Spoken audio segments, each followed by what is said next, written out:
নমস্কার। ভারত ইতিহাস তৈরি করতে চলেছে, কারণ এটি প্রথম এশীয় দেশ হতে পারে যে ফ্রান্সকে মিসাইল সিস্টেম বিক্রি করবে। সম্প্রতি ফ্রান্সের প্রেসিডেন্ট এমানুয়েল ম্যাক্রন বলেছেন যে ফরাসি সেনাবাহিনী পিনাকা মিসাইল সিস্টেমে গভীর আগ্রহী। প্রধানমন্ত্রী ফ্রান্সের সেনাবাহিনীকে ভারতে আসার এবং পিনাকা মিসাইল সিস্টেম পরীক্ষা করার আমন্ত্রণ জানিয়েছেন। সম্প্রতি একটি টুইটে প্রধানমন্ত্রী মোদী এই ঐতিহাসিক মুহূর্তের কথা উল্লেখ করেছেন।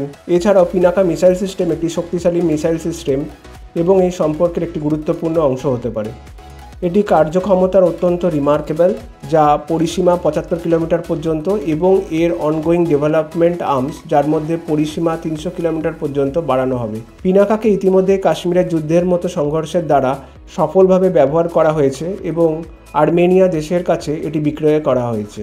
যদি ফ্রান্স ভারতীয় পিনাকা মিসাইল সিস্টেম কেনে, তবে এটি একটি ঐতিহাসিক মুহূর্ত হবে, যা ভারতের উন্নত প্রতিরক্ষা প্রযুক্তির বিশ্বাসের প্রতীক হবে।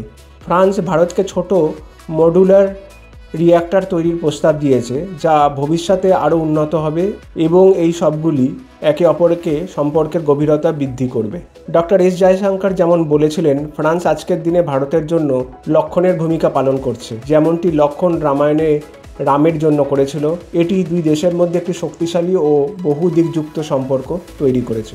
আজকের ভিডিওতে এইটুকুই। এই ভিডিওটা যদি আপনার উপকারে আসে, তাহলে আপনি আমাদের চ্যানেলটি অনুসরণ করতে পারেন। সুস্থ থাকুন, সঙ্গে থাকুন। নমস্কার।